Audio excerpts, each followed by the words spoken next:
안녕하세요. 오늘도 사연살롱을 찾아주셔서 감사합니다. 여러분 주변에도 괜한 자격지심을 갖고 있는 지인들이 있나요? 저는 항상 다른 사람과 비교하거나 지적질을 하지 말고 나 하나만 잘하면 된다 라는 인생관을 갖고 살았던 사람인데요. 이런 제 생각과 딱 반대되는 한 사람과 결혼 후 엮이면서 있었던 일들을 여기서 한번 풀어볼까 해요. 저는 살면서 크게 힘들었던 일도, 크게 걱정할 일도, 크게 불만이 있었던 일도 없이 무난하게 성장한 평범한 대한민국 여자였어요. 부모님 두 분 다 건강하시고 열심히 일해 오셨고 사치스러운 생활에 욕심내시지 않는 화목한 가족의 울타리를 지켜주셨죠. 그런 부모님을 보며 저도 따뜻한 가정을 꾸리고 싶다는 생각을 해왔고요. 그러던 어느 날 제게 그런 확신을 준 남자가 나타났어요.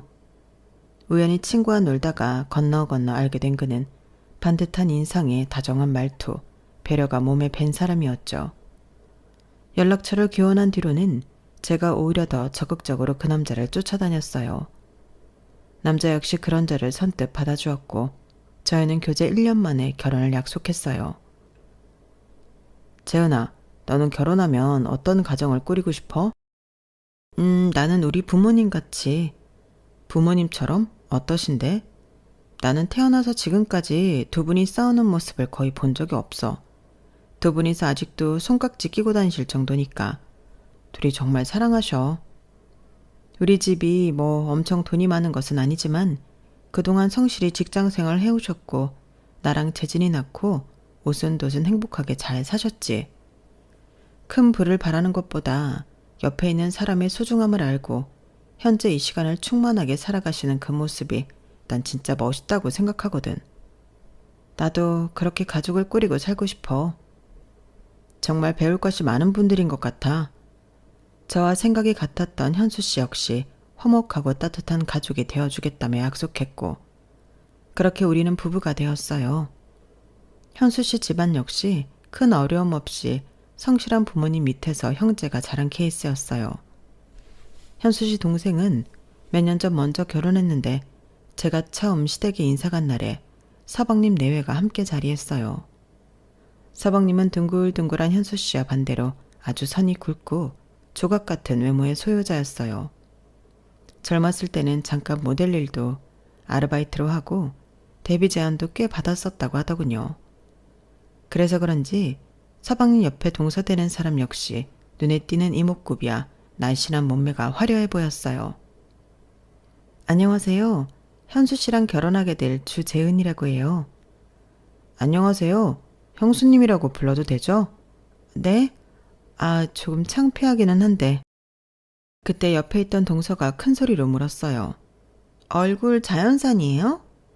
네? 자연산이요? 자기야, 처음 뵙는 분한테 뭘 그런 걸 물어. 물어볼 수도 있지. 이게 걸스토크야. 저는 뭐 얼굴에 손대고 이런 곳은 없어요. 워낙 무서워하기도 하고요. 어쩌게 웃는 저를 보며 한마디 더 보태더군요. 피부는 좀 어떻게 하셔야 될 것 같은데? 결혼 앞두고 신부가 그런 얼굴로 등장하는 것도 민폐인데. 제가 아는 피부과 소개해 줄까요? 감사합니다. 저는 처음 인사 간 자리라 긴장한 저를 좀 편안하게 해주려는 유머라고 생각했어요. 하지만 대화를 할수록 조금 답이 없는 사람 같더군요. 예물은 어디 것을 할 거예요? 저는 예물할 때 백화점 사장까지 나와서 막 안내해주고 그랬어요. 제가 워낙 VIP라서 혹시 생각한 브랜드 있으면 말씀하세요. 제가 백화점에 말이라도 전달해 볼게요. 말만이라도 고맙네요. 그런데 저희는 그냥 아시는 분한테 가서 심플하게 커플링만 맞추기로 했어요. 둘 다 화려한 것에 욕심이 없는 편이라. 요즘은 초등학생도 커플링은 기본으로 한대요. 결혼하면서 무슨 커플링만 심플하게 해요. 그런 게 다 곧 나인 건데. 그래도 관심이 뭐 썩 없어서. 좋은 곳 소개시켜 준데도 뭐 싫다 하시니까 어쩔 수 없네요. 그러고 보니 그녀가 몸에 걸치고 있는 옷과 장신구는 다 크고 화려한 것들이었어요. 명품 브랜드에 대해 잘 모르는 제가 봐도 좋아 보이더군요. 호의인지 자랑인지 모르겠지만 백화점을 소개해준다는 것을 거절한 뒤로 동서는 계속해서 제가 모르는 것들에 대해서 이야기를 쏟아냈어요. 그럼 결혼식장이랑 드레스는요? 아직 그런 것까진 안 했어요. 제가 결혼할 때 프랑스 유명 디자인이 손수 만든 세상에 하나밖에 없는 드레스를 입었거든요. 그건 진짜 웃돈 주고도 못 구하는 거였는데 사람들이 그 드레스 보고 진짜 다들 입이 딱 벌어졌었어요. 너무 예쁘다고. 이것 봐요. 동서가 자랑스럽게 보여준 핸드폰 속 결혼 사진을 보고 저는 어떤 반응을 해야 할지 모르겠더군요. 제가 보기에는 그냥 흔히들 입는 브라탑 드레스 같은데 뭐 구할 수도 없는 거라고 하니 그런가 보다 하고 말았어요. 하지만 동서의 말은 끊기지 않았어요. 식장은 무조건 화려한 게 짱이에요. 이것 보세요. 저랑 성준 씨 결혼할 때 사진이에요. 식장 엄청 예쁘죠? 그쵸? 네, 정말 예쁘네요. 여기도 예약하려면 2년 이상 대기해야 하는 곳인데 뭐 워낙 잘 알고 하니까 제 순서를 제일 먼저 당겨줬었거든요. 아, 대단하시네요. 저희 영혼 없는 리액션이 계속되자 눈치를 챈 남편은 식사를 재촉했어요. 우리 식사부터 좀 하시죠. 그럴까요? 인사가 끝나고 저를 바래다 주러 가는 길에 남편은 슬쩍 말했어요. 아까 좀 불편했지? 미안해. 아니야, 너무 친화력 좋고 하시더라고. 재수씨 댁이 엄청 돈이 많은가 보더라고. 아, 그래? 그쪽 사돈 쪽이 부동산으로 돈을 좀 버셨다 그러더라고. 딸도 재수씨 하느라 완전 금이야 오기 하면서 컸나 봐. 좀 그렇지? 부잣집 외동딸이라고 하니까 이해가 되네. 그럴 수도 있지 뭐.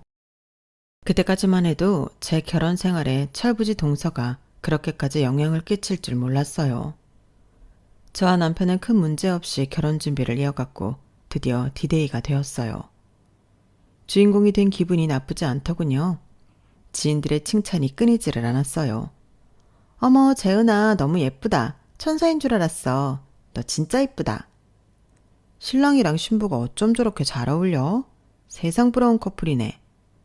저렇게 수수한 드레스를 입었는데 얼굴이 워낙 예쁘니까 그냥 다 사네. 여기저기서 들려오는 칭찬에 황홀하고 정말 많이 웃었죠. 그런데 그때 제일 친한 친구가 제게 저기를 보라며 고개를 끄덕였어요. 저는 제 앞에 나타난 동서 때문에 깜짝 놀랐어요. 안녕하세요 형님, 저 왔어요. 드레스 이거 입은 거예요? 아유, 이거 그냥 여기 결혼식장에서 무료로 빌린 건가 보다. 왜 이렇게 누렇고 꼬질꼬질하대요? 그리고 형님, 피부과 안 다녔어요? 제가 다니라고 했잖아요. 신부 얼굴이 이게 뭐예요? 신부인지 들러리인지 모르겠네. 역시나 흠잡을 것이 없나 하며 달려드는 동서의 모습에 조금 기가 막혔어요. 하지만 더 황당한 것은 따로 있었어요. 바로 동서가 제 결혼식에 입고 온 옷 때문이었죠. 옷이 엄청 화려하네요. 아, 제 옷이요? 예쁘죠? 이것도 국내에서는 구할 수 없는 원피스예요. 동서가 입고 있는 것은 원피스보다는 드레스에 가까워 보일 정도로 새하얗고 화려한 비즈가 움직일 때마다 반짝거렸어요. 옷이 제 드레스보다 더 예쁘네요. 모르는 사람이 봤다면 신부가 누구인지 착각했을 정도로 동서는 저보다 훨씬 화려한 드레스 같은 원피스를 입고 나타났더군요. 맞다. 아주버님한테 들으셨죠? 오늘 성준 씨가 정말 갑자기 급한 일이 생겨서 결혼식에는 못 오고 있다 늦는다고. 아, 네. 진짜 빠지지 못할 일이어서 너무 미안해 하신다고 전해 들었어요. 저와 남편 결혼식에 서방님은 피치 못할 사정으로 참석하지 못했어요. 저는 속으로 생각했어요. 하긴 서방님이 동서가 저런 옷 입고 여기 오는 거 알았으면 말렸을 거야. 혼자 오니까 저렇게 입고 온 거겠지. 저희 부모님과 친척들고 굳은 얼굴을 좀처럼 피지 못했어요. 예, 재현아. 저분이 그 동서 될 사람인 거니? 엄마. 아무리 그래도 하객인데 결혼식에 저렇게 하얗고 화려한 드레스를 입고 오다니 이해가 되질 않는구나. 사람들이 다 수군거려. 알아. 저렇게 하고 나타날 줄은 몰랐네. 하지만 더 놀라울 일은 거기서 끝나지 않았어요. 식을 마치고 하객들에게 인사를 다닐 때였어요. 혼주석에 시부모님 두 분만 계셔서 여쭤봤죠. 어머님, 아버님, 식사는 좀 하셨어요? 동서는 왜 안 보여요? 그때 저 반대 테이블에서 시끄러운 소리가 났어요. 야야, 마셔. 나 오늘 성준 씨 없다. 늦게 올 거야. 나 자유부인이라고. 미친. 네가 언제 네 남편 있다고 못 논 적 있냐? 웃기는 년일세. 어? 야야, 니네 인사해. 여기 오늘 결혼한 새형님이다. 형님, 제 친구들도 오늘 왔어요. 동서가 제 팔뚝을 잡고 자기 친구들이라며 소개한 테이블은 동서랑 비슷비슷한 외모에 모조리 화려한 차림새를 하고 있더군요. 그런데 동서를 포함해 다들 얼마나 마신 건지 잔뜩 취한 모습들이었어요. 동서, 친구들까지 초대해주고 고마워요. 그런데 왜 이렇게 많이 마셨어요? 엄청 취했네. 제 말은 아랑곳 않고 잔뜩 취해 혀가 꼬부라진 동서가 친구들에게 말하더군요. 야, 우리 새형님 결혼 전에 성형외과 가고 피부과 가고 아무것도 안 간 사람이다? 겁나 신기하지? 내가 관리 좀 하라고 그렇게 얘기를 했는데 뭔 자신감이지 그냥 결혼함? 개 웃기지? 동서, 집에 얼른 가서 쉬는 게 낫겠어요. 야, 그리고 내가 VIP인 백화점에 예물이랑 혼수하라고 소개해준다니까 그것도 다 거절했다? 저게 결혼 반지라고 꼈는데 진짜 소박하다 못해 곧 없어질 것 같지 않냐? 겁나 웃긴 사람이야, 새형님. 동서의 조롱 섞인 말에 그 친구들도 저를 보고 낄낄거리더군요. 재수씨, 많이 취했어요. 성준이 일 끝나면 얼른 와서 모시고 가라고 할게요. 아주버님, 됐어요. 나 오늘 얘네랑 나이트 갈 거예요. 그치? 동서는 진짜 제정신이 아닌 것 같았어요. 남편도 불쾌해하는 기색이 역력했지만 결혼식인 만큼 잘 마무리하려고 노력했죠. 결국 동서와 그 무리의 진상짓으로 하객들의 수군거림으로 끝났어요. 재현아, 미안해. 내가 대신 사과할게.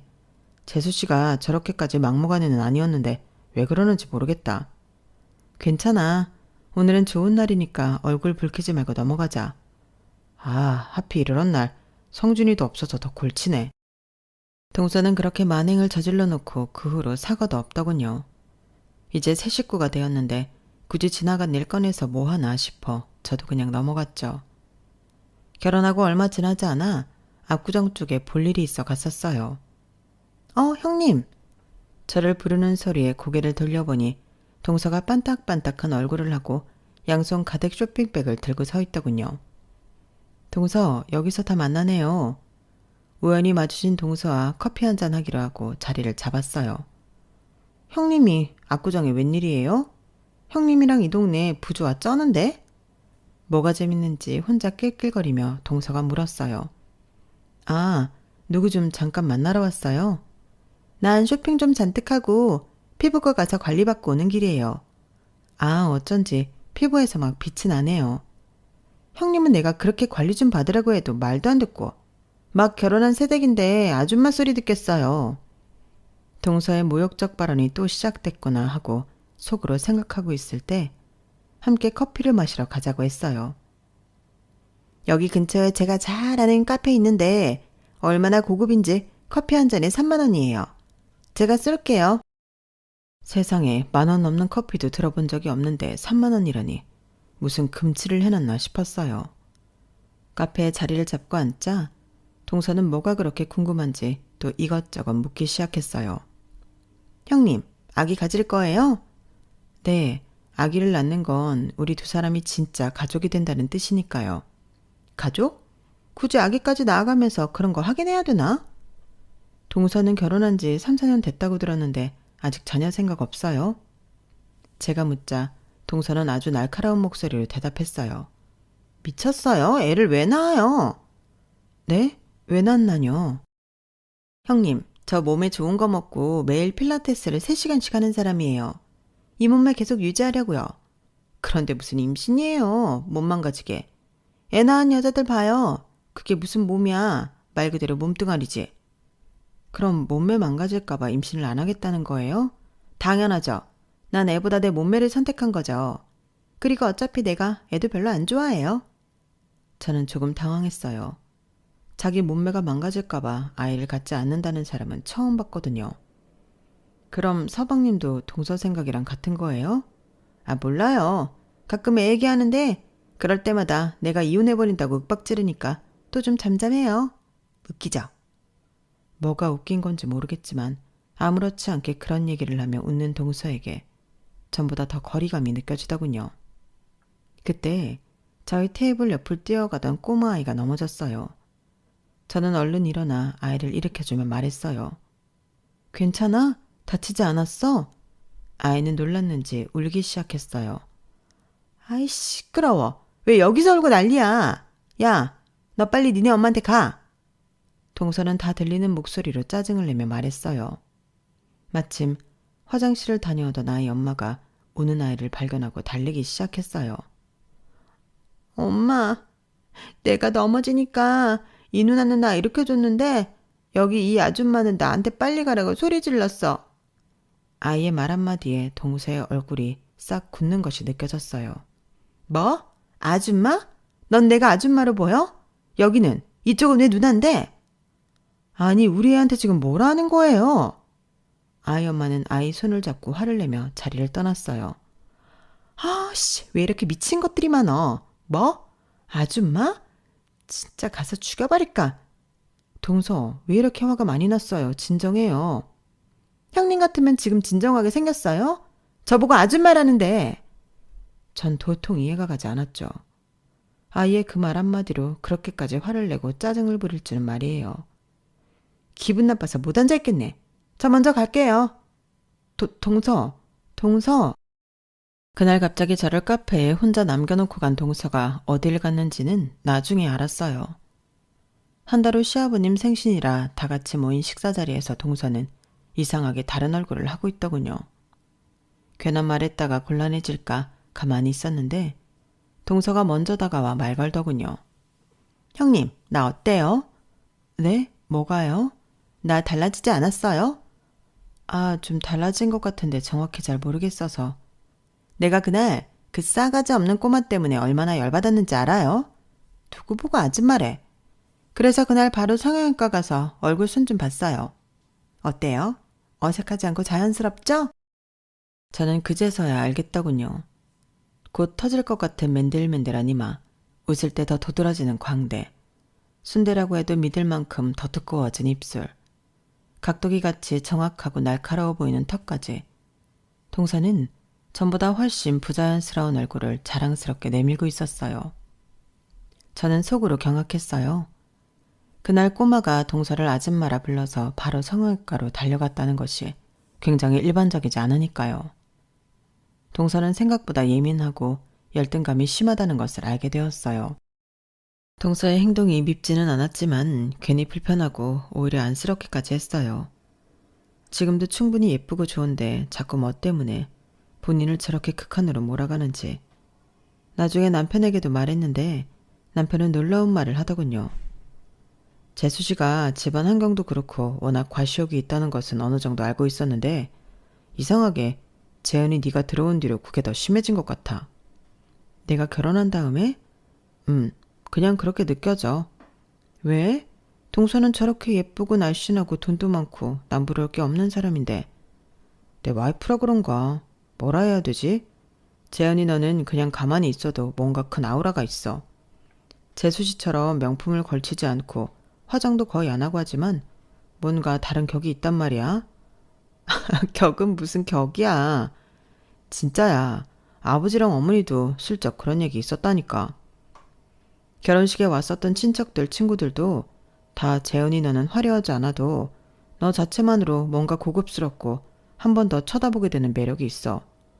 가만히 있어도 자신감과 친절함이 동시에 느껴지는 묘한 얼굴이라니까?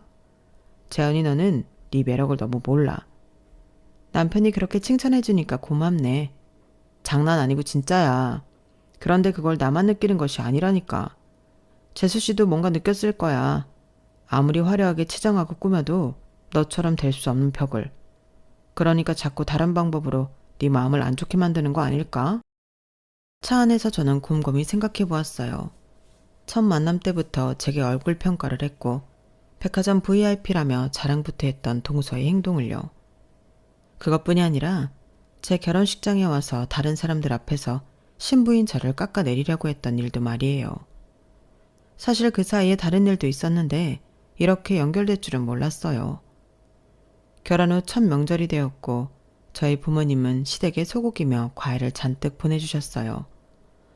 아우 재훈아, 사돈이 이렇게 신경을 써주셨네. 뭘 이렇게 많이 보내주셨다니? 결혼하고 처음 맞이하는 명절이기도 하고 어머님 아버님이 저 예뻐해 주시는 것 다 아세요.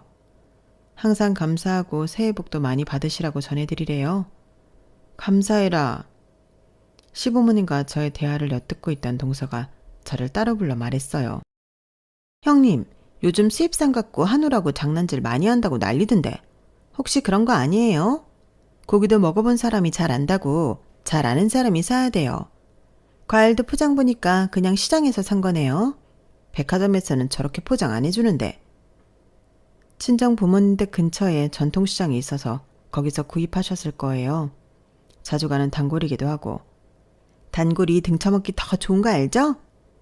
동서는 또 비이성하는 말들을 쏟아내기 시작하더군요.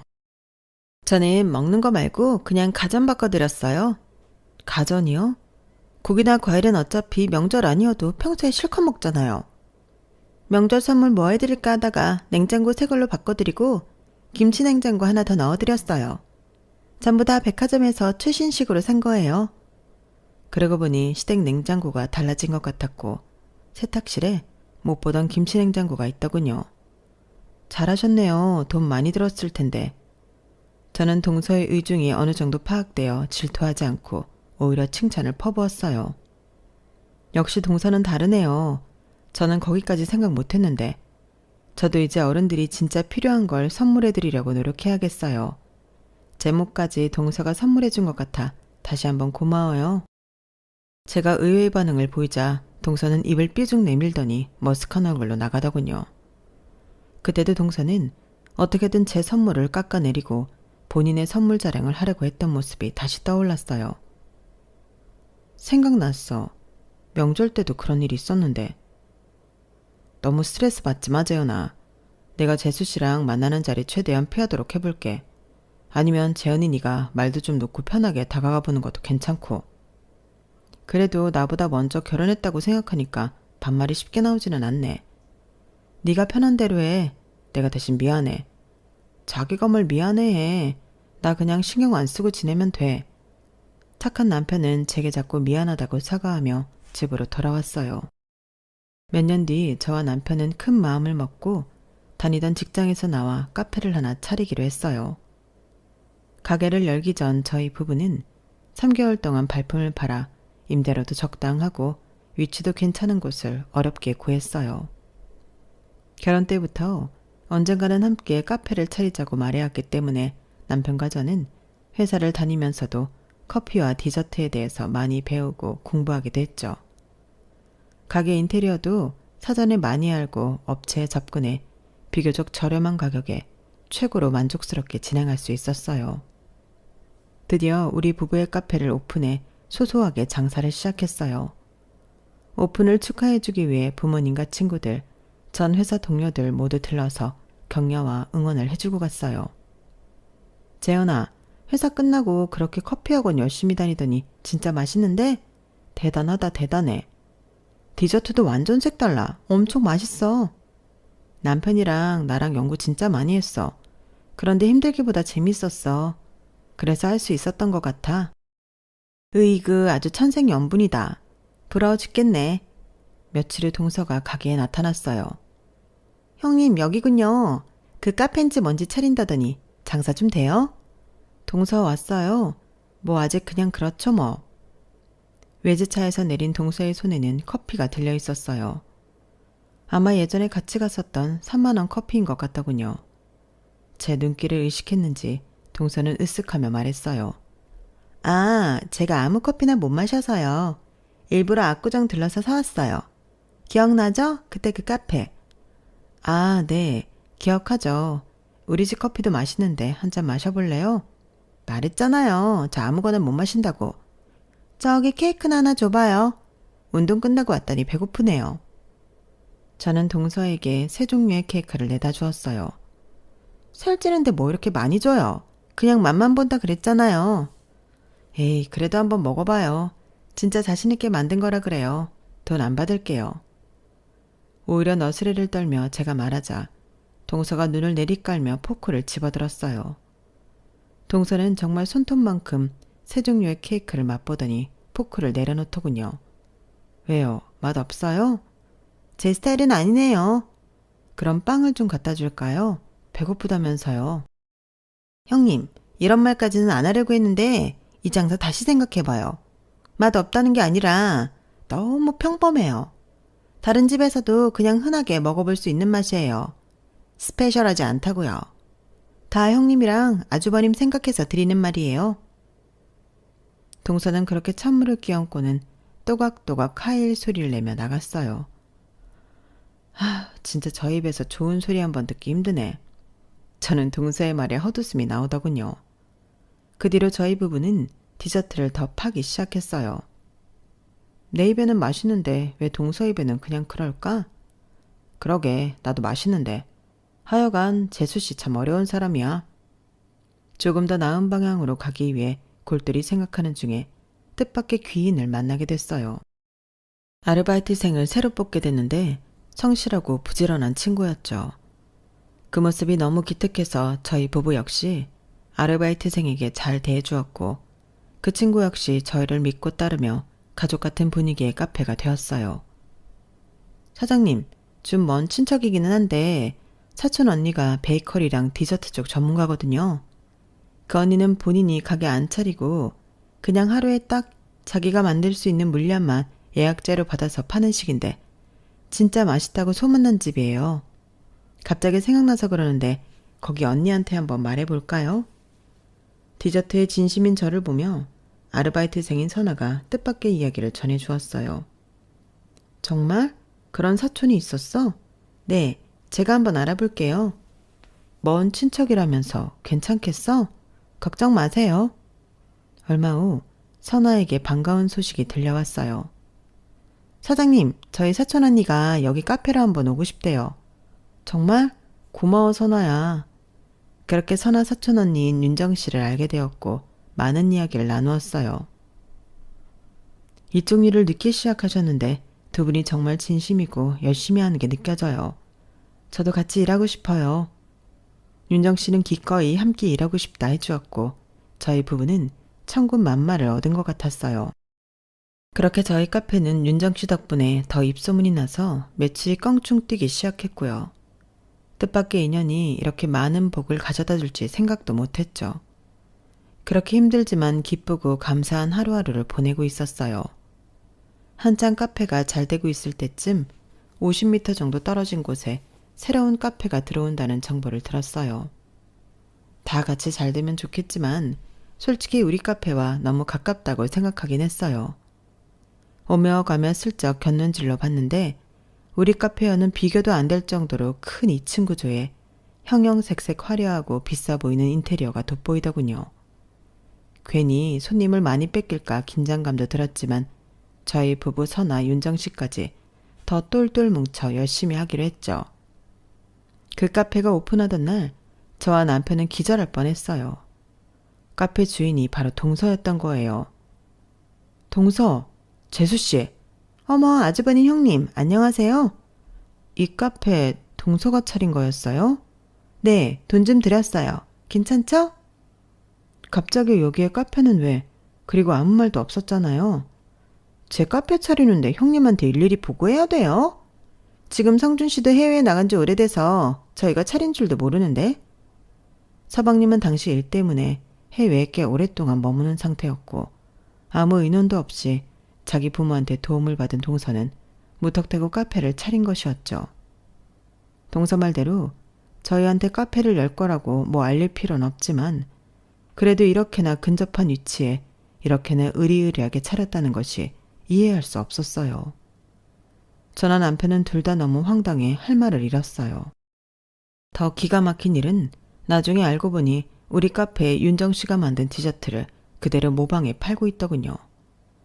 이 사실을 안 윤정 씨는 크게 화를 냈고 저희 부부 역시 어떻게 해결해야 하나 고민이 깊었죠.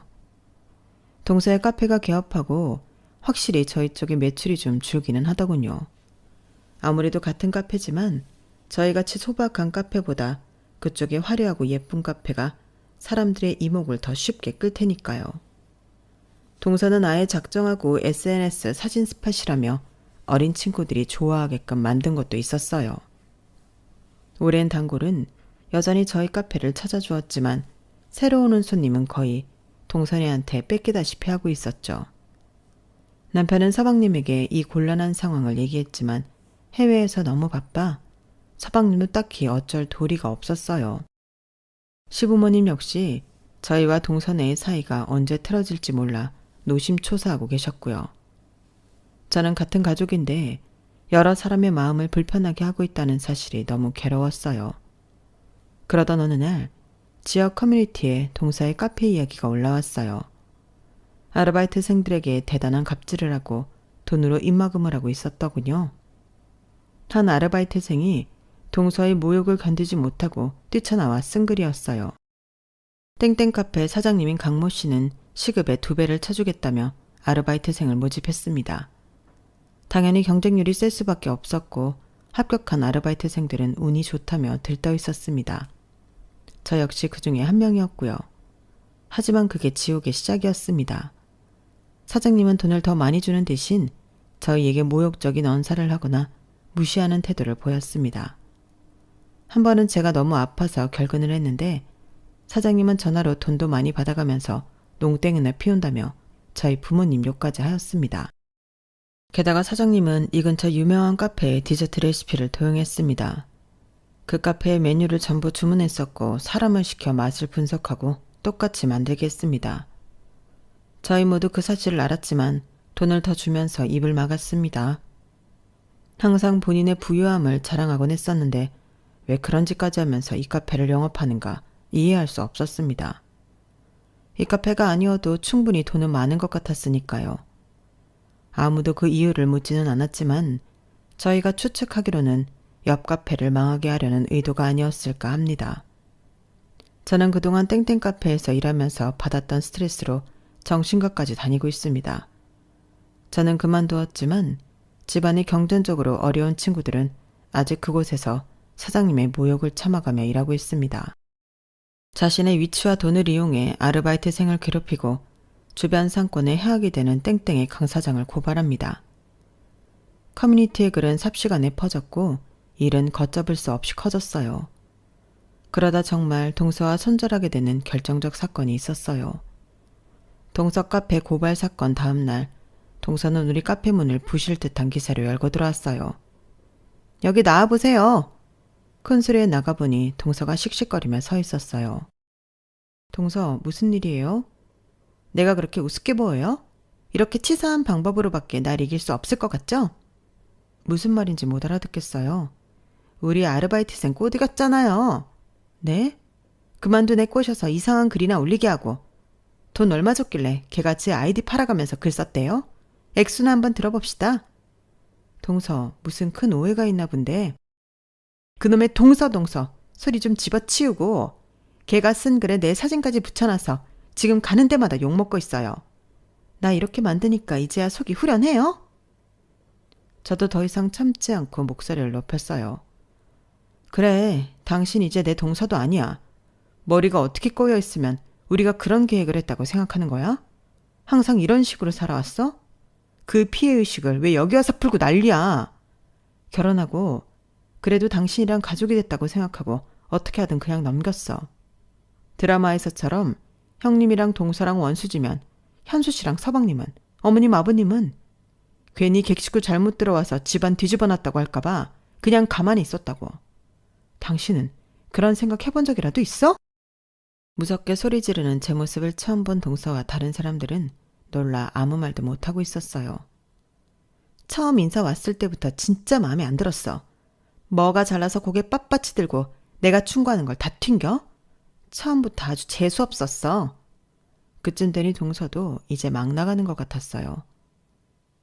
내가 뭐 비싼 브랜드니 백화점이니 소개해준다고 했던 거? 결혼 전에 관리받으라고 지적질했던 거? 내가 왜 그런 걸 해야 되는데? 그런 건 자격지심 쩌는 너 같은 애나 하는 거야. 뭐? 자격지심? 말 다 했어? 남편 잘생겼겠다. 시부모님 온화하신 분들이고 니네 친정 돈도 많다며.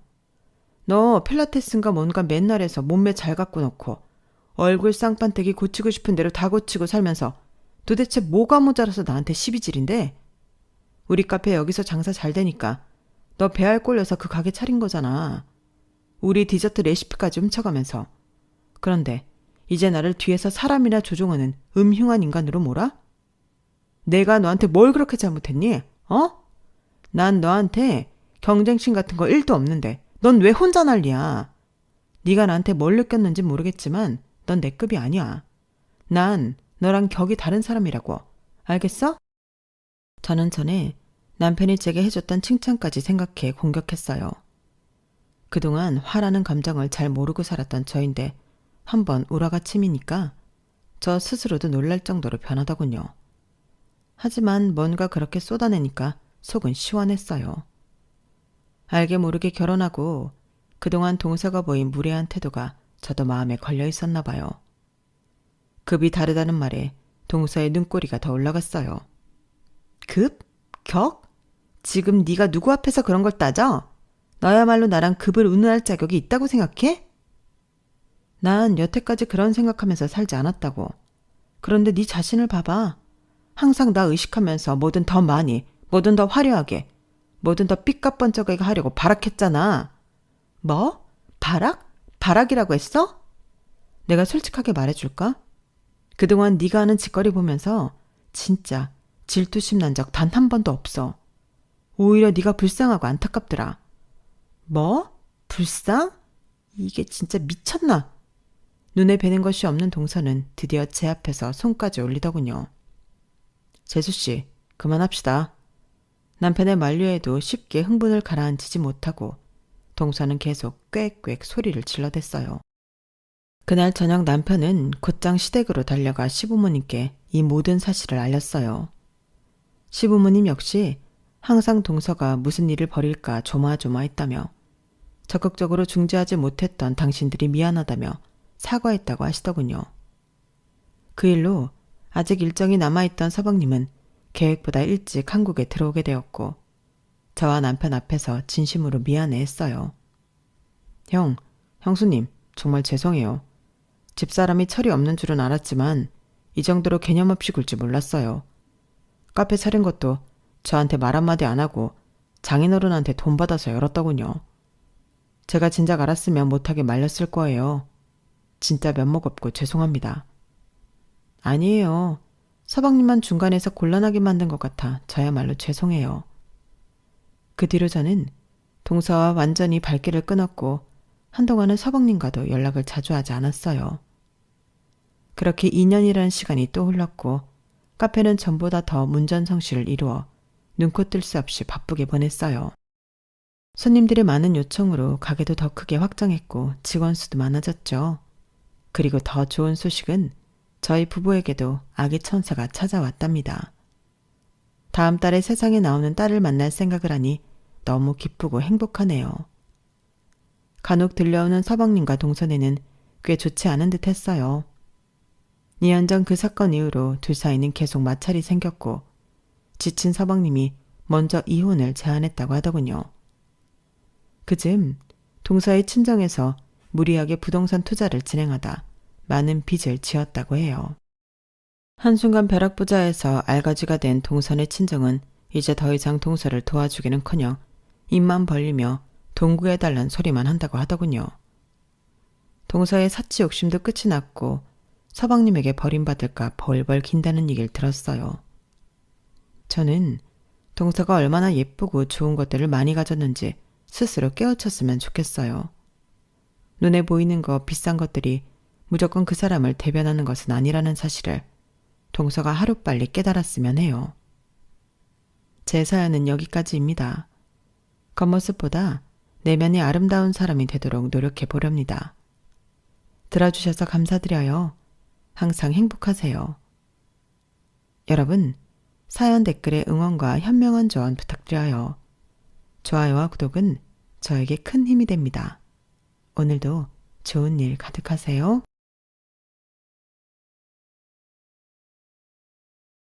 안녕하세요. 오늘도 사연 살롱을 찾아주셔서 감사합니다. 부유하고 부모님 두 분께 사랑받고 자란 사람들도 많겠지만 저는 엄마와 딱 단둘이 살았어요. 엄마는 늘 저에게 뭐든 다 해주시려고 했었고 너무너무 아껴주셨네요. 오늘 바람 많이 부니까 이거 입어. 이것도 엄마가 뜬 거야? 그럼 우리 딸 몸에 바람 들어가지 말라고 한 땀 한 땀 떴지? 진짜 색깔도 너무 예쁘고 최고다. 엄마는 늘 저에게 가을 겨울이면 손수 떠준 스웨터를 챙겨주곤 하셨어요. 엄마와 단 둘이라 그런지 완전체인 가족이 너무나도 부러웠지만 엄마는 늘 그런 저에게 정말 사랑을 듬뿍 주시려고 노력을 하였죠. 그래서 덕분에 나름 밝게 자랄 수 있었네요. 하지만 그래도 자라면서 계속해서 아빠가 보고 싶은 날들이 많았어요. 이따가 비 많이 오면 엄마가 데리러 갈게. 근데 엄마, 아빠는 어디 있어? 왜 맨날 우리 둘만 살아야 해? 친구들은 다 아빠 손잡고 학교도 오고 하는데 나는 없으니까 궁금해. 엄마는 이런 물음에 화도 내지 않으셨어요. 멀리 갔어. 너랑 엄마 둘이면 충분해. 다른 가족들도 없고 그래도 나는 아빠가 궁금하기도 해. 우리 아빠 멀리 간 거야? 아주 멀리 가셨어. 그러니까 아빠를 만날 일은 없을 거야. 근데 친구들이 그러는데 아빠가 있으면 이것저것 다 사주기도 한다는데 부러워. 엄마가 더 많이 벌어서 다 해줄게. 걱정 마. 늘 이 말이 다였고 그때는 싱숭생숭하면서 엄마의 말뜻을 잘 이해하지 못했었죠. 마음은 뭐든 다 해주실 것처럼 엄마는 말씀하셨지만 그래도 형실은 눈 놓지 않았네요. 초등학교 때까지 반지하에 살았는데 장맛비라도 오면 집에 물이 들어왔거든요. 엄마, 방에 또 물 들어와. 괜찮아, 엄마가 막을게. 대야 좀 가지고 와. 2시간 동안 엄마랑 제가 거실에 물을 퍼내고 발목까지 물이 찼지만 엄마는 웃으시더라고요. 재밌지? 수영장이다 이게. 엄마, 수영장이 무슨 일해? 왜? 이게 가까이 있는 수영장이지. 물놀이가 따로 없어. 다이야 안 그래? 그렇게 웃으며 말씀하신 엄마도 그날 밤 화장실에 몰래 가서 우시더라고요. 다이야, 미안해. 엄마가 정말 미안해. 저 역시 그 말을 듣고 혼자 이불 속에서 눈물을 엄청 삼켰네요. 엄마는 저를 학교에 보내고 난 뒤 매일같이 일을 나가셨다가 제가 학교에서 돌아올 쯤 다시 집으로 와 저에게는 아무런 빈자리가 느끼지 못하게 하였어요. 그리고 제가 잠이 들면 야간 공장에 나가 또 일을 하셨거든요. 엄마는 혼자 있는 저에게 최대한 옆에 있으면서 애착을 많이 주신 분이었네요. 절대 엄마 눈에서 눈물 나게 하지 말아야지 라고 다짐하게 된 계기인 것 같아요. 그리고 악착같이 공부했어요. 저같이 백도 없고 가난밖에 없는 사람이 그나마 성공할 길은 공부밖에 없다고 생각했거든요. 뒷바라지를 받아서 예체능을 할 수 있는 것도 아니었고 오로지 혼자서 성공할 수 있는 방법은 바로 공부였어요. 그래서 그런지 어려서부터 독하다, 악발이다 라는 말을 들으며 공부를 해서 드디어 세무사라는 직종의 시험으로 합격하게 되었어요. 엄마, 나 드디어 붙었어. 시험에 붙었다고. 진짜야? 진짜? 정말 대견하다. 정말 너무 대견하다. 우리 딸 고생 많았어. 엄마가 고생 많았지. 이제 내가 엄마 호강시켜줄게. 그러니까 우리 잘 살자. 그날 저희는 부둥켜 안고 한참을 울었고 그 눈물은 슬픔의 눈물이 아닌 기쁨의 눈물이었어요. 아유, 서 여사가 다희한테 얼마나 공을 들였어. 그러니까 다희가 그거 알고 공부 악착같이 하더니 세무사에 붙었네. 아마 우리 동네에서 진짜 이렇게 대단한 애가 나온 거는 처음이야. 그러게요. 제가 그랬잖아요. 우리 딸 뭐라도 하래라고. 서 여사가 잘 키워서 그렇지 애한테 어디 빈자리를 줬어? 매일같이 옆에 붙어서는. 그리고 잠도 안 자고 애 잘 때 일 나가고 진짜 대단해. 이거 다희도 무조건 알아야 할 거야. 다희는 제가 본인한테 한 거 다 알아요. 우리 딸은 철도 빨리 들었거든요. 엄마 속상하게. 하긴 지 엄마 저렇게 고생하는 거 봤으니까 철이 들 수밖에. 그래도 이제는 좀 내려놓고 살아. 딸이 세무사인데 악착같이 일 안 해도 되잖아. 그러게요. 우리 딸이 저 호강시켜준다네요. 그래도 짐이 될 수 있나요? 뭐라도 해야지. 우리 딸은 저처럼 안 살게 할 거예요. 동네에서는 제가 자랑이었고 엄마에게는 기쁨이었어요. 그런 모습을 보니 참 제 자신이 대견하다 싶으면서 나름 우쭐한 마음도 들었죠. 제가 세무사가 되고 나서도 엄마는 저한테 짐이 되면 안 된다면서 공장 일을 계속 하였어요. 엄마, 이제 그만둬도 되지 않아? 내가 다달이 용돈 드릴 텐데 힘든 일은 하지 마세요. 그 돈 네가 모았다가 하고 싶은 거 했어. 어떻게 엄마가 네 돈을 쓰니? 엄마는 그냥 이렇게 벌어먹고 사는 게 행복해. 그래도 힘들잖아. 괜찮아. 세상에 안 힘든 사람 없어. 그러니까 엄마 걱정 말고 하고 싶은 거 해. 친구들도 많이 만나고. 알겠지?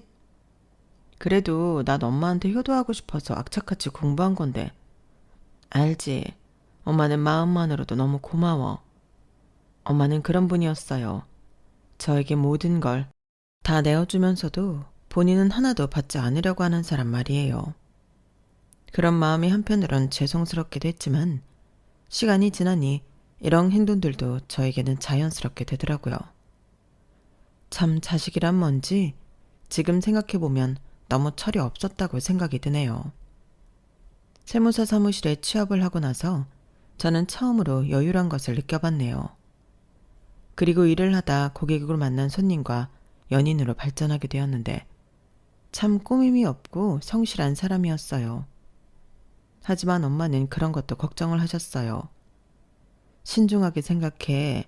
나이가 한두 살도 아니고 사람은 겉만 보고 모르는 거야. 엄마 왜 의심해? 희성씨 그런 사람 아니라니까. 좋은 사람이야. 그래도 엄마는 네가 상처받을까 봐 그러지. 그러니까 잘 알아봐. 제 머리가 커져서인지 엄마의 말이 듣기가 싫어지는 때가 오더라고요. 그럼에도 저희는 사랑에 빠져 잘 지냈고 소탈하고 평범한 사람이었기 때문에 정말 저와 잘 맞는다고 생각했어요. 오늘 삼겹살 먹는 거 어때? 좋지. 역시 나랑 식성이 참 잘 맞는단 말이야. 오늘 많이 먹어야겠어. 하지만 남자친구가 들고 온 서류를 검토하다가 서류에 찍힌 회사 이름이 상장 기업임을 알게 되었어요. 이 회사 혹시... 맞아. 우리 집 사실 회사 몇 개 좀 가지고 있어. 근데 전혀 신경 안 써도 돼. 알고 보니 남자친구의 아버지는 국내 30대 대기업 계열사 지주회사 이사진 중 한 명이었어요. 그리고 본인도 대학 졸업 후 3년 만에 혼자 이끄는 사업을 성공시켰고요. 정말 믿기지 않았죠. 나는 그냥 편한 게 좋아. 내가 말했지. 나 어렵게 살았다고. 그래서 주제 파악 너무 할 수 있거든. 돈은 돈이고 사람은 사람이지. 내가 돈이 많다고 헤어지자고 하는 게 말이 되니? 난 그래. 어차피 결혼 얘기 나오면 희성 씨네 부모님께서 반대하실 거야. 희성 씨가 편한 게 좋다고 해도 편하지 않은 상황이 될 거라고. 드라마에서나 나오던 집안 반대가 당연히 이어질 거라고 생각했지만 남자친구의 어머니는 절 참 좋다고 하셨어요. 난 다혜가 참 사람 냄새나서 좋다. 스펙 무슨 소용이야. 그러니까 움츠러들지 않아도 돼. 우리가 다혜가 마음에 들거든. 가진 거랑 사람 됨됨이는 참 별개구나라고 느꼈네요. 그렇게 저희는 일사천리 결혼을 준비해 나갔는데 문제는 그 이후였어요. 제가 세무사가 되고 어마어마한 집 남자랑 결혼을 준비한다는 소문이 돌면서 그 소문을 저와 예전부터 연락이 끊긴 고모와 아빠 쪽이 들은 거예요. 그러면서 연락이 오게 되었죠. 네 아빠가 네 생각 많이 했어. 엄마한테 얘기하지 말고 우리 한번 보자. 처음 고모의 연락을 받았을 때 심장이 덜컥 내려앉는 것 같았어요.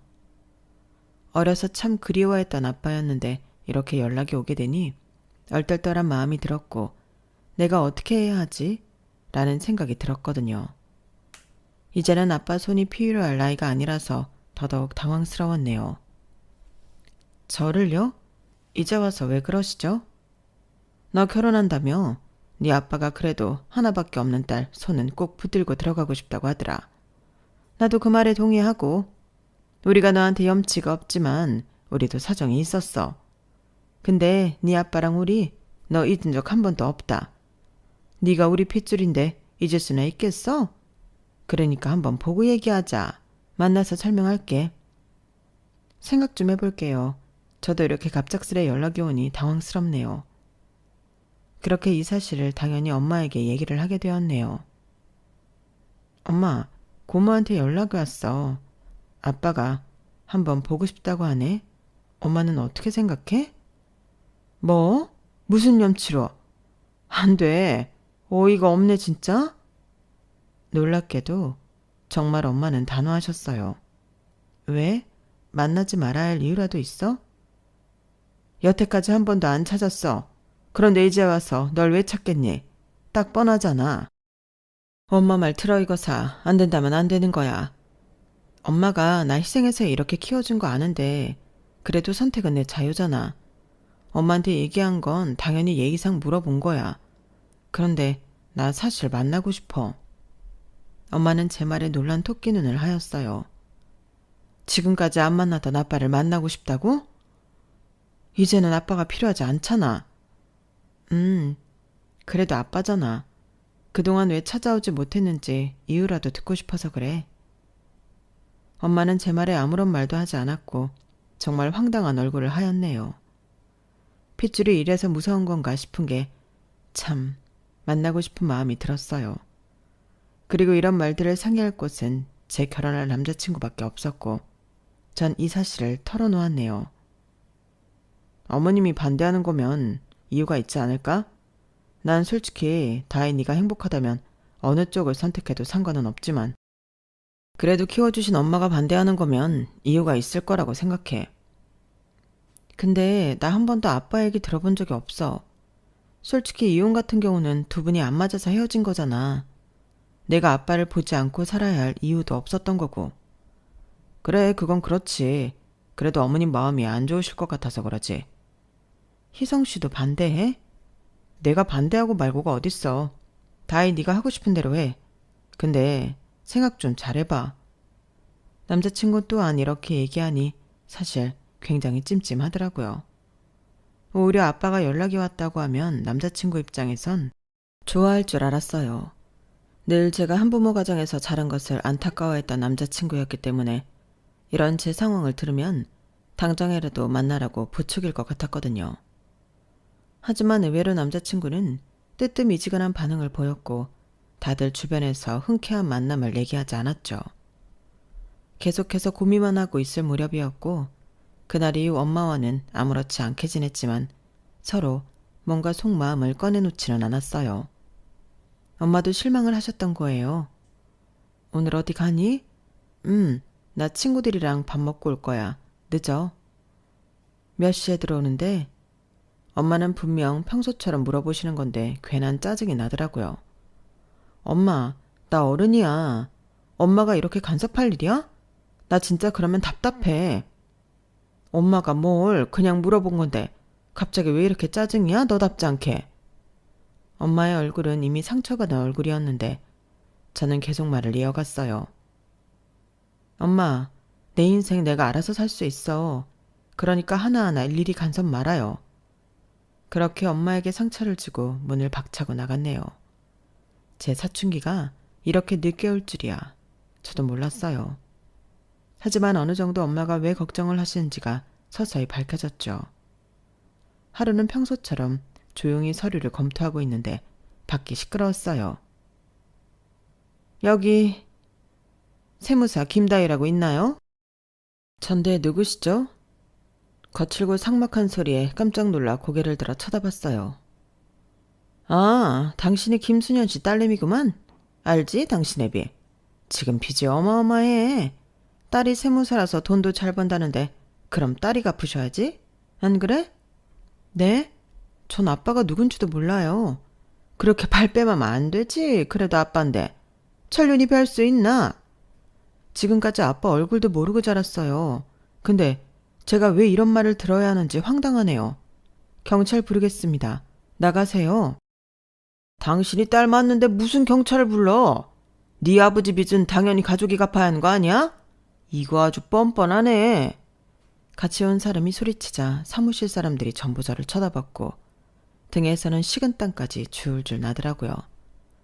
저희 가족은 아무런 법적 책임이 없습니다. 그러니까 찾아오지 마세요. 그 사람만 씩씩거리다 나가게 되었고 싸한 정적만이 남게 되었죠. 그리고 집에 가는 길 많은 생각이 들었는데 한편으로는 친아빠는 사람이 궁금하더라고요. 만나지도 않은 사람이 이렇게까지 궁금할 줄은 몰랐어요. 엄마가 아빠를 미워했나? 아니면 사업이 망해서 헤어진 건가? 싶은 생각이 들면서 뭐가 진실인지 궁금했죠. 엄마에게 말하고 싶었지만 난리가 날 게 뻔해 아무런 말도 하지 못했어요. 그런 일이 있자 고모한테 연락을 다시 한다는 게 망설여졌고 그렇게 연락을 하지 않았는데 제가 아무런 연락이 없자 저를 보고 싶어하는 고모와 아빠 쪽에서는 저에게 다시 연락을 취하였네요. 그리고 한 번 더 연락이 오게 되니 저 역시 궁금증이 커질 수밖에 없었죠. 그리고 며칠 뒤 고모란 사람이 저를 찾아왔어요. 한눈에 봐도 알겠더라고요. 다희니? 다희야, 내가 네 고모다. 고모요? 네, 안녕하세요. 네가 시간을 달라고 했는데 이렇게 찾아와서 미안해. 너무 급해서 그랬어. 일단 우리 얘기 좀 하자. 어? 무슨 일이세요? 그리고 여기는 어떻게 하시고? 당황스러워요. 네 아빠 있잖아. 내가 불쌍해서 가만히 있을 수가 없어서 온 거야. 아무리 얼굴도 모르고 산 생판 남이라지만 그래도 네가 이렇게 모른 척하면 안 되는 거니까. 네 아빠 네 엄마랑 헤어지고 불쌍하게 살았어. 그래도 너 찾아온다고 매일 뭐라도 해보려고 했던 사람이었는데 결국엔 다 안 풀려서 빚쟁이 됐고 얼마 전에는 쓰러지기까지 했다. 네 얼굴 한 번만 보고 싶다고 했는데 한 번도 보지 못하게 생겼다고. 내가 오죽하면 이렇게 왔겠니? 그게 다 무슨 말씀이세요? 내가 너를 어떻게 찾았겠어. 네 아빠가 네 소식만큼은 다 잊지 않고 살았다는 거야. 주변에 그래도 네 소식 알고 있는 사람이 있어서 간간히 전해 들었어. 떳떳해지면 만날 거라고. 그렇게 네 아빠가 입으로 떠들어댔는데 결국 그날만을 기다리다가 이렇게 된 거야. 그래서 지금 아빠가 쓰러졌다는 건가요? 그래. 너 좋은 사람 만나서 잘 지낸다고 들었어. 부잣 집안이라는데.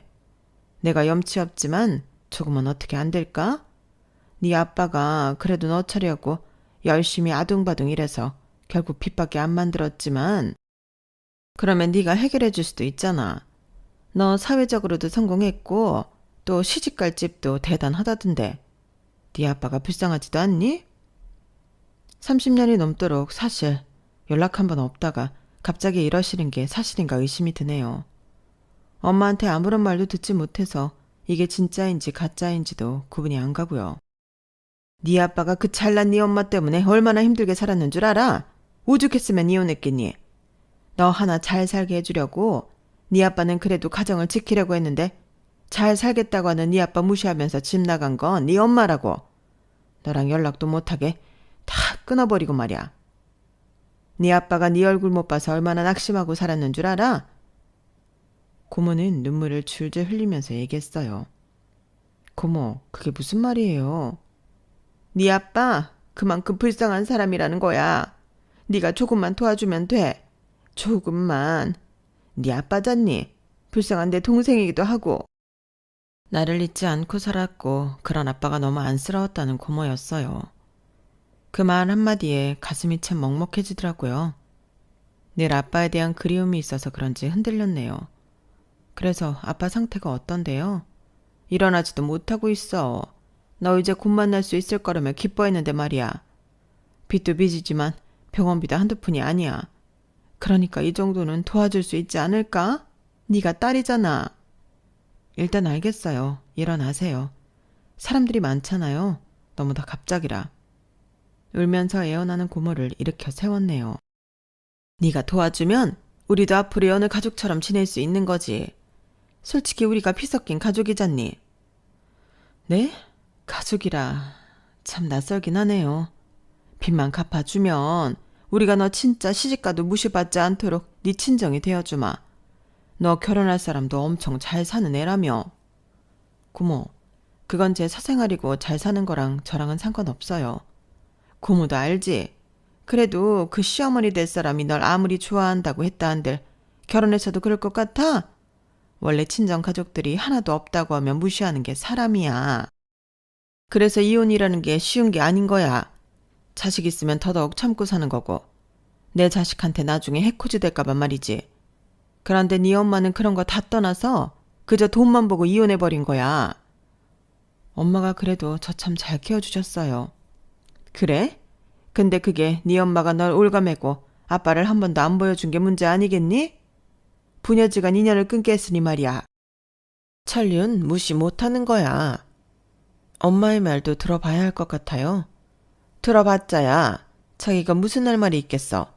네 아빠 사업 망하자마자 그렇게 이혼을 요구하고 네 아빠가 목숨같이 너를 아꼈는데 너 데리고 집 나간 게 네 엄마야. 내가 사실 이런 말까지는 안 하려고 했는데 네가 평생 아빠 얼굴 모르고 산 게 다 네 엄마 탓이라고. 알겠니? 그렇게 돈하는 네 엄마. 그리고 일단은 그렇게 말을 마무리 짓고 돌아오게 되었어요. 왜 아빠 얘기를 한 번도 해주지 않으면서 나한테 모든 걸 숨긴 걸까 싶은 생각이 들었고, 생각이 꼬리에 꼬리를 물며 엄마가 이렇게 막지만 않았어도 아빠가 망가지지는 않았을 텐데 라는 생각이 들었네요. 그런 생각을 아는지 모르는지 엄마는 부엌에서 열심히 밥을 하고 계셨어요. 결혼 준비한다고 다이어트도 좋지만 밥을 잘 먹어야 해. 알겠지? 무슨 다이어트 그런 거 안 해. 살이 쭉 빠졌는데 요새 집에서 먹는 둥 마는 둥 하고 바빠서 그런가. 아 맞다. 희성이는 아직도 잘해주지? 시어머니 되실 분도 여전히 다정하시고. 한결같아. 너무 다행이다. 엄마는 진짜 사실 희성이 처음에 반대한 것도 너한테 상처 줄까봐 그런 건데 보면 볼수록 듬직한 게 너랑 잘 어울려. 그래도 우리 딸은 나처럼 살지 말아야 할 텐데 라는 생각을 해서 말이야. 그게 무슨 뜻이야? 엄마처럼이라니? 응? 아니 맞잖아. 엄마처럼 힘들게 살지 않고 모든 사람한테 사랑받으면서 살길 바라니까. 그거 엄마가 엄마 팔자 이렇게 만든 거 아니야? 솔직히 아빠랑 이혼 안 하고 살았으면 엄마도 사랑받았겠지. 또 아빠 얘기야? 너 요즘 왜 그러니? 그래, 네 아빠랑 이혼해서 미안하다. 너한테 아빠 없이 자라게 해서 정말 미안해. 근데 그렇다고 이게 엄마한테 따질 일이야? 내가 오죽하면 그런 선택을 했겠어. 그냥 돈 없고 한심한 아빠랑 살기 싫어서 그런 거 아니야? 그래, 돈 없으면 얼마나 힘든데. 네가 생각하고 싶은 대로 생각해. 맞잖아. 난 엄마한테 들은 것도 없고 그냥 당연히 늘 엄마가 옳다고 생각했어. 근데 이제 아닌 것 같아. 그래, 다 미안하다. 엄마가 죄인이야 너한테는. 그래도 열심히 키운다고 키웠는데 너한테는 그게 늘 상처였네. 또 엄마에게 상처를 드리게 되었죠. 하지만 그때는 저 역시 심경도 복잡하고 마음이 착잡했네요. 그리고 그날 방에서 누워있는데 방문 앞에서 흐느끼는 소리에 저 역시 마음이 너무 아파왔어요. 엄마가 미안하다. 우리 딸 괜찮을 거라고 생각했는데 내가 이기적이었어. 그 말에 괜찮다고 안아드리고 싶었지만 자존심이 뭔지 방에서 꼼짝을 하지 않고 혼자 눈물만 훔쳤네요. 그리고 다음날 엄마를 살피지 않은 채 출근을 했고 서류를 정리하고 있는데 낯선 번호로 전화가 왔어요. 다이야, 나 고모야. 네 아빠 말이야. 돌아가셨다. 와 봐야 할 것 같아. 네? 뭐라고요? 네 아빠 쓰러진 건 내가 말했지? 너 찾다가 결국 돌아가셨어. 엄마한테는 굳이 얘기하지 말고 여기 장례식장으로 와줘. 네 엄마는 절대 알면 안 돼. 정말 심장이 내려앉는 것 같았어요. 그래도 엄마인데 엄마랑 같이 갈게요. 안 돼. 네 엄마는 네 아빠 인생을 망친 사람이야. 아빠가 보고 싶겠어? 그러니까 얘기하지 말고 혼자 와라. 어? 마지막 가는 길 네 아빠가 널 그렇게 보고 싶어 했는데 네가 지켜야지. 기다릴게. 그렇게 전 장례식장으로 달려갔어요. 평생 얼굴도 못 본 아빠가 돌아가셨다며 장례식 한다고 고모에게 연락이 왔는데 안 갈 수가 없었죠. 얼른 갈 채비를 하는데 남자친구에게서 전화가 왔어요. 어디 가? 그냥 볼 일이 좀 있어서. 목소리가 안 좋은데? 나 사실 아빠 장례식장 가. 연락이 왔어. 아빠 돌아가셨다고. 뭐? 그게 진짜야? 혼자 가려고? 그러려고. 나랑 같이 가자. 혼자 가는 건 좀 아니야. 아니야, 진짜 괜찮아. 마지막 인사잖아. 그렇게 장례식장에 도착을 했고 조심스레 발길을 옮겼을 때 고모가 저를 맞이해 주었어요. 고맙다 와줘서. 아빠가 좋아하실 거야. 너 살아생전에 보는 게 소원이라고 했는데 진짜 이렇게라도 마지막 길을 보내. 한가운데에 도착했을 때는 내가 한 번도 본 적 없는 아빠의 영정사진이 있었어요. 그리고 고모가 옆에서 얘기를 하더라고요. 네 엄마만 아니었으면 이렇게 마지막에 허망하게 가지도 않았을 텐데 내 동생 너무 불쌍하다 정말. 또 엄마 탓을 하는 고모가 사실 반갑지만은 않았어요. 엄마도 사정이 있으시겠죠. 그래 뭐 그랬겠지만 그래도 난 내 동생이라 너무 불쌍해서 그러지. 그리고 그렇게 멍하니 서 있는데 장례식 구석에서 낯선 아저씨들의 말소리가 났죠. 지가 바람나서 집 나간 놈이 결국엔 말년이 이렇네. 참나, 조강지처랑 자식 새끼 다 버리고 나간 놈 말년을 내가 이렇게 보게 되다니. 그러게나 말이야. 결국엔 인과응보지. 아무리 친구라고 해도 너무하긴 했잖아 그때. 영숙 씨가 얼마나 울고불고 매달렸어. 그것만 생각하면 벌 받은 건가 싶다니까. 하긴 애는 아무 죄 없으니까. 일주일에 한 번만이라도 애 만나달라고 그렇게 빌었는데 누가 있겠어. 그때 우리가 다 있는 자리였는데. 근데 저 모진놈이 애고 뭐고 다 필요 없다고 나가라고 난리였잖아. 순간 감정이 휘몰아치더라고요. 영숙이란 사람은 저희 엄마였어요. 그리고 서 있는 저를 의식하듯 힐끔힐끔 쳐다보더라고요. 너 혹시 수년이 딸이냐? 아이고, 네가 이렇게 컸어? 지 애비 안 보겠다고 할 줄 알았는데 그래도 마지막이라고 왔구나. 그러게 네 엄마가 역시 착하긴 하다. 그래도 딸한테 장례식에도 가보라고 하고 그 모진 수모를 겪고 말이야. 네 엄마 잘 지내지? 아마 착하고 심성이 고우니까 뭐든 잘 풀렸을 거야. 그 사람들의 말을 듣는데 다 퍼즐처럼 맞춰지더라고요. 그리고 아빠의 영정사진을 바라보고 그 자리에서 오열을 하고 말았어요. 엄마가 너무 불쌍하고 제 자신이 한심한 쓰레기 같은 마음이 들었거든요. 그래, 네 아빠야. 슬프지? 아유, 수년아, 네 딸 왔다. 이렇게 네 영정사진 앞에서 우는 거 보니 어때? 그렇게 보고 싶어 했잖아. 울고 있던 저에게 고모는 거짓말을 하더라고요. 저를 보고 싶어 했다고요? 이제 연기 좀 그만하세요. 제가 그렇게 바보인 줄 알아요? 다 들었어요. 그동안 나를 보고 싶은데도 못 찾은 게 아니라 날 찾을 필요가 없었겠지. 어차피 처자식 다 버린 사람이 굳이 자식을 왜 찾았겠어요? 돈 떨어지고 없이 살고 보니 내 생각이 난 거지. 세무사도 됐겠다. 좋은 집에 시집도 간다고 했다. 그거 다 듣고 이렇게 찾아온 거 누가 모를 줄 알아요? 난 그것도 모르고 당신이 한 얘기가 어느 정도 맞는 사실인 줄 알았어. 얘가 어디서 무슨 소리를 듣고 이러는 거야. 네 아빠가 널 얼마나 사랑했는데 그런 소리를 하니? 죽는 순간까지도 네 이름 하나만 부르다 돌아가셨어. 네 엄마가 혹시 뭐라고 하니? 아니요. 여기 장례식에 온 손님들이 다 수군대던데요. 얼마나 인생을 개차반처럼 살았으면 마지막 가는 길까지 사람들이 저렇게 수군수군. 안 봐도 비디오예요. 우리 엄마가 그동안 왜 그렇게 나랑 당신들을 못 만나게 했는지 이제서야 감이 오네.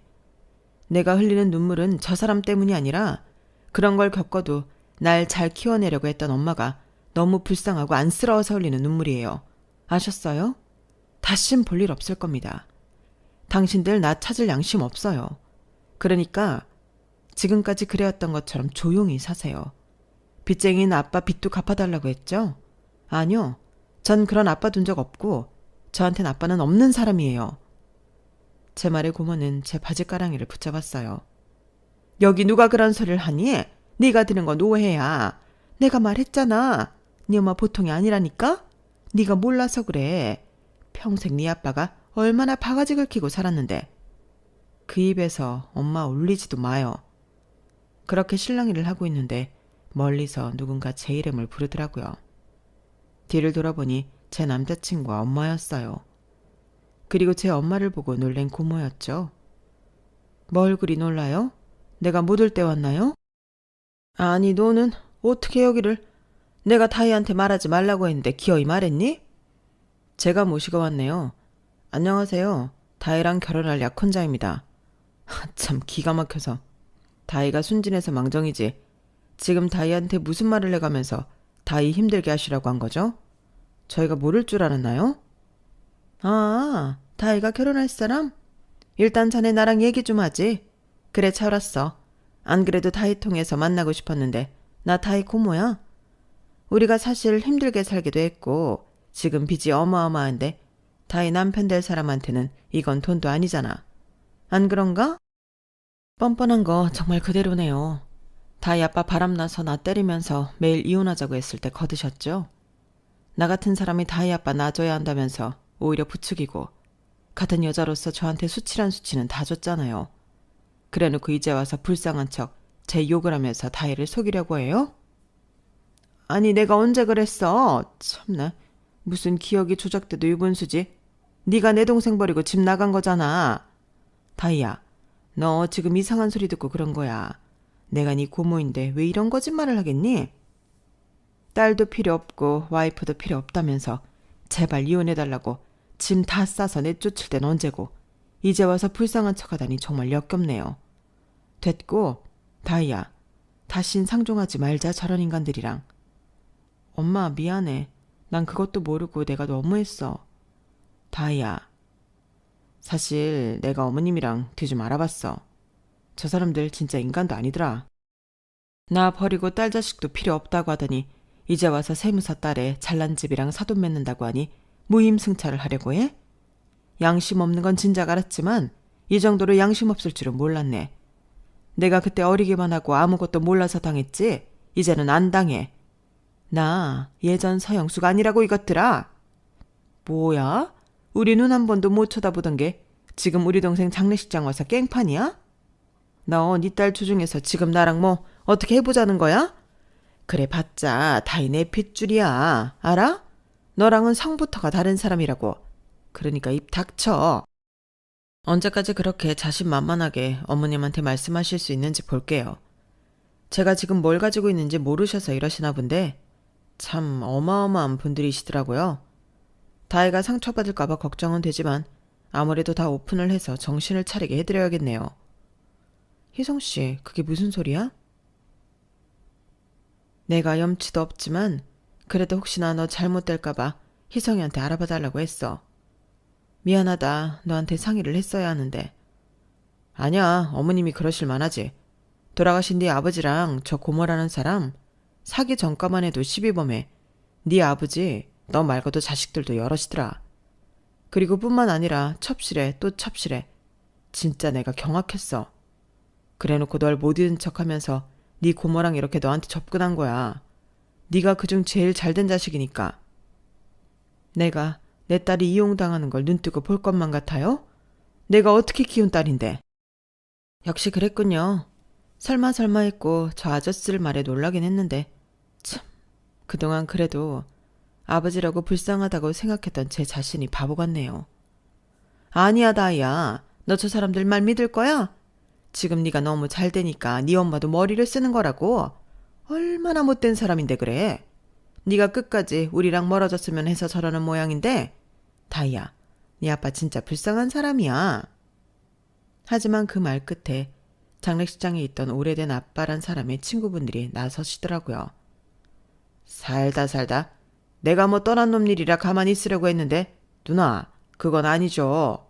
솔직히 수년이가 영숙 씨한테 좀 심했습니까? 이건 저희가 다 아는 사실인데 영숙 씨 딸을 이용하려고 하면 안 되죠. 우리는 그나마 어려서 동네 친구들이라서 그동안 못 볼 걸 다 넘어가 준 거지만 앞으로 그러시면 안 돼요. 니들이 뭘 알아? 뭘 알긴요. 수년이 생전 결혼 5-6번 하고 자식들도 줄줄이 몇 명인지 모르는 애들 낳고 한량짓 하면서 산 거 우리가 몰라요? 누나, 그러는 거 아니에요. 오히려 영숙 씨한테 미안해야지. 이렇게나 당신들 핏줄을 곱게 키워놨는데. 준현이 자식 진짜 염치 없는 건 알아줘야 한다니까. 거봐. 지금 이렇게 장례식에 사람 하나 없는 것도 인생 지가 이따위로 산 결과겠지. 영숙 씨 침이나 뱉어버려요.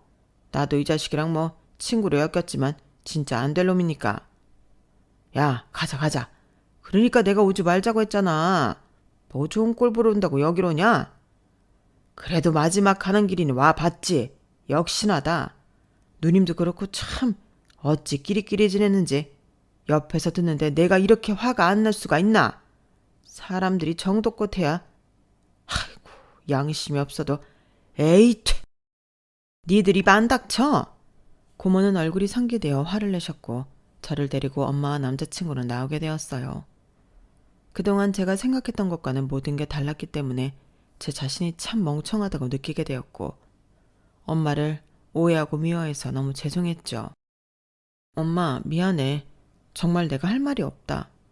엄마가 나한테 어떤 엄마인데 내가 엄마를 의심했어. 괜찮아. 엄마는 다 괜찮아. 너만 상처 안 받으면 돼. 다희야, 어머님 진짜 마음 졸이셨어. 나한테 연락 오셔서 다희 혹시라도 상처받게 될 수도 있는데 꼭 알아봐 달라고. 정말 반성하고 다희 너한테 연락한 거 맞는지. 근데 아니더라. 뭐 속내야 정확히 알 수 없지만 확실하게 내가 뒷조사도 했거든. 아버지란 사람 살아계실 때 고모랑 했던 얘기도 들을 수 있어. 남자친구는 흥신소를 통해 저에게 연락했던 아버지란 사람과 고모를 계속 쫓아다니기 시작했고 두 사람의 대화 내용까지 받아낼 수 있었다고 했어요. 네 핏줄 중에 그런 똑똑한 애도 있었냐? 참나, 하긴 영숙이 걔가 좀 야무졌어? 하여튼 걔 우리 핏줄이니까 잘 구워 삶아서 돈 좀 뜯어내자고. 부자 남편 만나 시집 간다니까 솔직히 우리 도와주는 건 뭐 돈이겠냐? 불쌍한 척하고 연락하면 그만이야. 걔 아마 영숙이 닮아서 속이 무전장 열일걸? 그러게 말이야. 이게 웬 떡이야. 매일 돈돈거리며 살 줄 알았는데 자식 덕 보게 생겼네. 나야말로 몸도 안 좋아지는 판국에 이제 내 인생도 엄청 피게 생겼어. 그러니까 말이다. 얼마나 좋아 노년에. 말만 잘 돼서 우리 건물이나 한 채 사줬으면 좋겠다. 안 그러냐? 그러면 진짜 땡큐지. 그거 아니어도 빚 좀 해결해주고 생활비만 줘도 되지. 아니 지가 나 아니었으면 태어날 수나 있었겠어? 그래 맞아. 아무리 딸 자식 버리고 간 아비라도 애비 덕분에 태어났는데 지가 할 도리는 해야지. 너 잘 생각했다. 근데 그때 영숙이한테 내가 심했지. 뭐 어때? 어차피 안 볼 사이였는데. 그리고 영숙이가 좀고지식했냐? 남자가 바람 좀 피고 손찌검이 할 수 있는 거지. 그걸 가지고 울고 불고. 걔 생각하면 머리 아파. 맞아. 걔가 고지식하긴 했어. 뭐 그래도 그 덕분에 애는 잘 키웠잖아. 걔가 할 일이 그것밖에 더 있냐? 애까지 못 키우면 지가 뭐 볼 게 있어. 집안도 형편없는 게. 그래도 네가 살아줘서 걔는 그걸 영광으로 알고 살 거다. 그리고 다혜가 똑똑한 게 너 닮아서지. 네가 머리가 좀 비상해? 그러니까 당당하게 아빠라고 나서도 될 거야. 하긴 당연하지. 지가 내 머리를 닮아서 세무사가 된 거지. 뭐 얼굴도 안 봤지만. 그래도 내가 낳은 자식들 중에 제일 용이 되긴 하네. 역시 김수년 인생 꼬꾸라지는 법은 없다니까. 사돈에도 빵빵하겠다. 다른 사업 아이템이나 생각해봐야지. 그 대화를 듣는데 제가 몰랐던 엄마의 삶을 듣게 된 것 같아 눈물이 앞을 가리더라고요. 엄마 또한 예전의 과거가 생각났는지 무진장 눈물을 흘리셨어요. 엄마, 난 진짜 왜 이럴까? 엄마가 날 지금까지 키워준 은혜도 모르고 말이야. 엄마는 괜찮다니까. 그만 울어. 어머님이 다이 네 걱정만 하시더라. 그러니까 그만 울고 이제 마음 정리해야지. 나도 있고 어머님도 있잖아. 그리고 내가 더 알아본 게 있거든? 뭔데? 고모라는 사람이랑 돌아가신 네 아버지. 남자친구는 그 말 끝에 서류 뭉치를 보여줬고 그것은 고모 명의로 된 사채빚과 아빠의 채무기록 그리고 사기 전과 기록이었죠. 그리고 사기를 쳐서 본인 명의로 돌려놓은 차명 부동산 불법 임대 수익 자료까지 말이에요. 이런 것도 알아본 거야? 그럼 당연하지 네 일인데. 내가 허투루 했을까봐? 어떻게 할까? 가만 안 있지. 날 농락하고 엄마까지 또 힘들게 하려고 했던 사람들한테 나 안 참을 거야 절대로. 파렴치한 인간들. 나랑 어린 너한테 그렇게 모질게 한 것도 모자라서 이제는 이용해 먹으려고 하고 그리고 빚까지 떠안게 하려고 하다니. 정말 엄마가 어쩜 그런 남자랑 연을 맺었는지 한탄스럽다. 절대 용서하면 안 돼 그것들. 그리고 장례식이 모두 끝이 나고 전 고모에게 연락을 해서 따로 불러냈어요. 그래, 그때 그렇게 가고 궁금했어. 네 엄마가 뭐라고 말했을지 모르겠다만 네가 오해한 부분도 있어서 내가 설명해주고 싶었거든. 사실 과거라서 잘 기억은 안 나는데 어쨌든 우리도 뭐 네 엄마한테 상처는 줬겠지. 그래도 우리가 받은 게 더 많아 이거사. 네 아빠가 왜 여자한테 청착 못하고 이리저리 떠돌아다니며 살았겠어. 그게 다 네 엄마한테 상처를 받아서 정착하지 못한 거라고. 알겠니? 또다시 본인들 잘못을 인정하지 않고 엄마를 끌어들이는 고모였어요. 그때 알았죠. 절대 자비를 베풀어주면 안 된다는 것을 말이에요. 저기요. 연락 끊긴 조카한테 접근해서 돈 뜯어내려고 했던 거 다 알고 있고요. 여기 이거부터 보세요. 당신이 한 죄가 다 써있으니까. 아니 이게 뭐야? 이런 걸 네가 어떻게? 저한테 가죽이라고 부를 자격이나 있나요? 참 어이가 없어서요. 뭔. 핏줄이라는 명목으로 이딴 식으로 살지 마시죠. 당신은 나한테서 어떤 것도 가져갈 수 없어. 알아요? 고모는 바닥에 털썩 주저앉았어요. 이런 것까지 저희가 알아볼 줄은 몰랐던 고모였기 때문에 정말 당황스러운 얼굴을 하더라고요. 그리고 정신을 차리려고 안간힘을 쓰는 모습이었는데 그 모습이 어찌나 역겨운지 참 인간의 이중성이 소름이 돋더라고요. 예, 알겠어. 알겠으니까 이건 좀 못 본 걸로 해줘라. 응? 한 번만. 이젠 다신 연락 안 할게. 이제 와서? 아니 절대 가만 못 있죠. 죽은 네 아빠 생각해서 모른 척하면 안 되겠니? 걔 망나니로 살아서 그렇게 벌받았잖아. 한창의 나이에 죽음으로 벌받았는데 그냥 눈 감아줘라. 어? 이미 법적 소송 준비는 다 끝이 났어요. 당신 명의 차명재산 그리고 불법 임대 수익까지 싹 다 말이죠. 내가 그것도 다 이유가 있어. 애초에 사기칠 명목은 아니었다고. 어? 들어봐라. 듣기 싫어요. 당신 인생은 당신 스스로 망친 거야. 고모는 땅바닥에 엎드려 울기 시작했어요. 얘야, 한 번만 봐줘라. 우리 가족이잖아.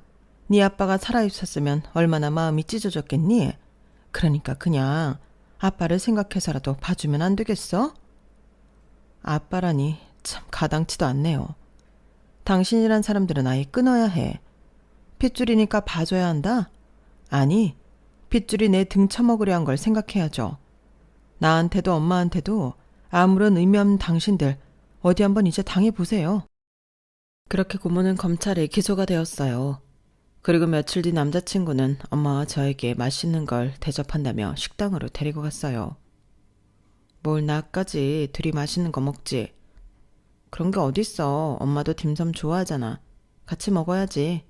희성씨 고마워. 어머님 저 다희랑 결혼해서 잘 살게요. 그리고 어머님도 제가 잘 모실게요. 엄마는 눈시울을 붉히시더라고요. 고마워 정말. 내가 희성이한테 너무 고마워서 뭐라고 말할 수가 없네. 엄마 이제 우리 외롭지 않게 북적거리며 살아보자. 저희는 뒤이어 본격적인 결혼을 준비했어요. 시어머니는 저에게 어울리는 드레스, 액세서리 등을 골라주며 참 좋아하시더라고요. 다희야, 우리 희성이랑 결혼해줘서 고맙다.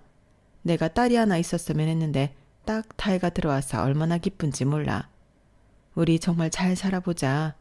이제 힘든 일은 없을 거야. 감사해요 어머님.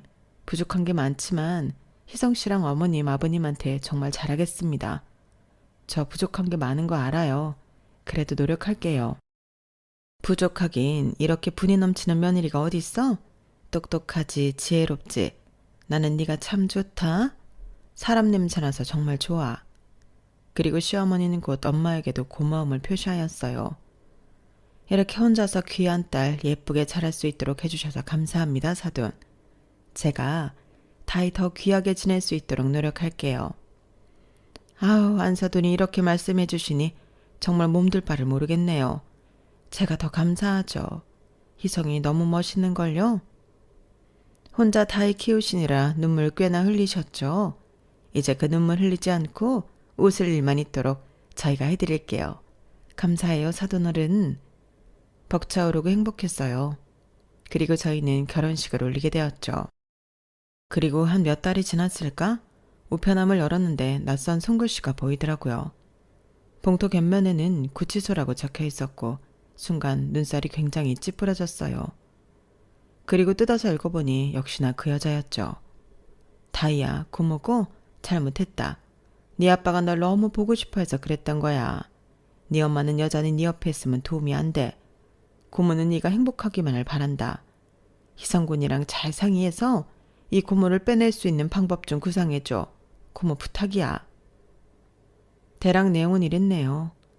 참, 끝까지 어리석은 그 여자를 보고 저는 편지를 갈기갈기 찢어 휴지통에 넣었어요. 그리고 지금 5년이라는 시간이 흘렀네요. 여전히 자상한 남편 덕에 웃음이 마를 날이 없고 참 행복해요. 엄마 또한 제가 잘 사는 모습을 보니 행복하다고 하시네요. 딸아이를 낳아 키워보니 엄마가 절 혼자 키웠다는 게 얼마나 대단하신 일인지 무척이나 실감하며 키우고 있어요. 이렇게 모든 사람이 도와줘도 힘든데 혼자 어떤 정신으로 키우셨을까요? 그럼에도 부족함 없이 자라게 해준 우리 엄마에게 고맙다고 글을 쓰며 마무리해야겠어요. 엄마, 감사하고 사랑해요. 오래오래 곁에 있어주세요. 제 사연은 여기까지입니다. 들어주셔서 감사해요. 여러분들 곁에도 고맙고 사랑하는 사람이 있기를 바랍니다.